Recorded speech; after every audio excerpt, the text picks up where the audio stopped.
Hello, we're in Women's Month, and I thought um, I would go through and go back to my racial and ethnic groups.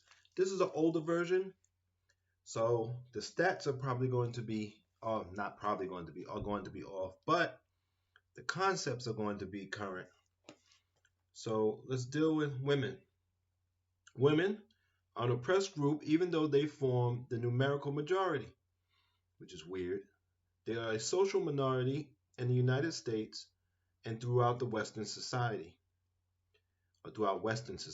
Men dominate and influence prestige and wealth.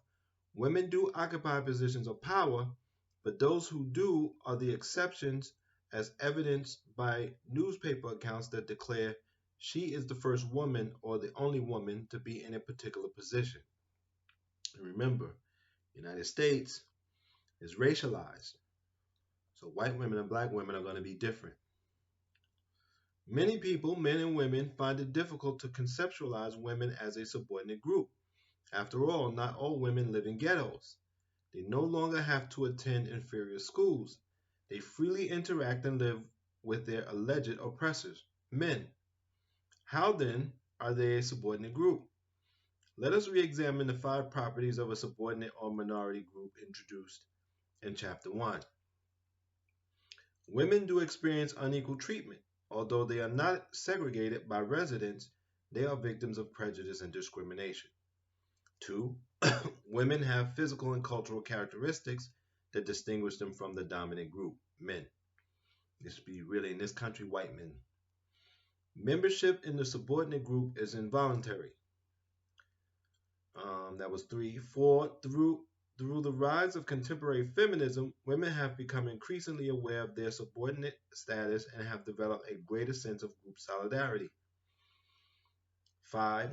Women are not forced to marry, yet many women feel that their subordinate status is most irrevocably defined within marriage.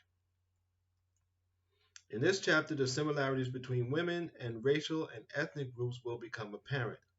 And I'll be trying to point out that there's going to be some racial difference even in women.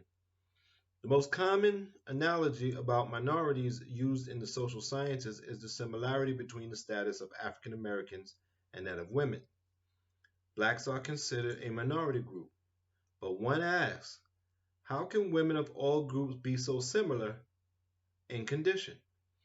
We recognize some similarities in recent history. For example, an entire generation has observed and participated in both civil rights movement and the women's movement. A background of suffrage campaigns, demonstrations, sit-ins, lengthy court battles, and self-help groups is common to the movements for equal rights for both women and African Americans. But similarities were recognized long before the recent protests against inequality. In An American Dilemma, the famous study of race described in Chapter 1, Gunnar Myrdal observed that a parallel to the blacks' role in society was found among women. Others, such as Helen Mayer Hacker, later elaborated on the similarities. What do these groups have in common besides recent protest movements? The negative stereotypes directed at the two groups are quite similar. Both groups have been considered emotional, irresponsible, weak, or inferior.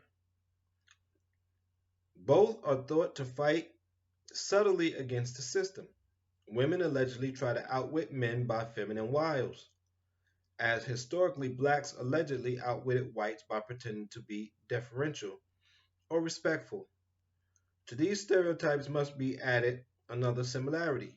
Neither women nor African Americans are accepting a subordinate role in society any longer.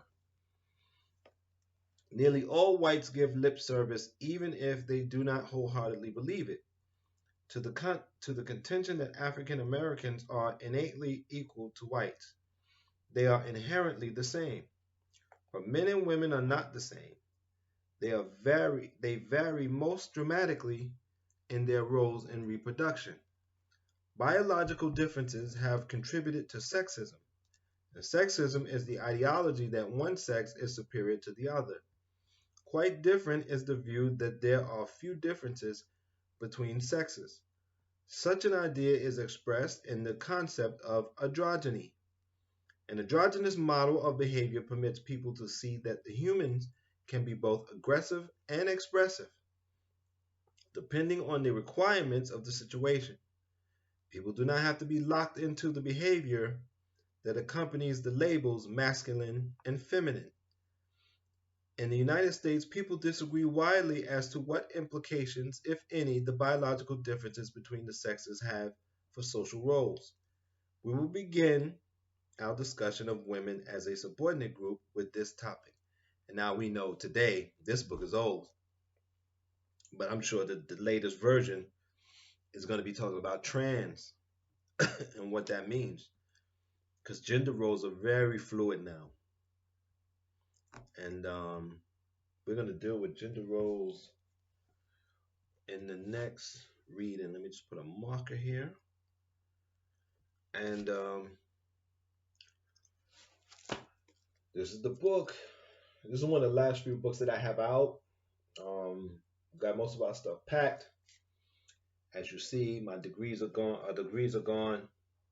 So we will be back, or I will be back in New York in about 3 weeks, 2 weeks. So I need you to continue your support. I thank you for the support you've given. And I ask you to take care of your mind, take care of your body, and be safe. Please be safe.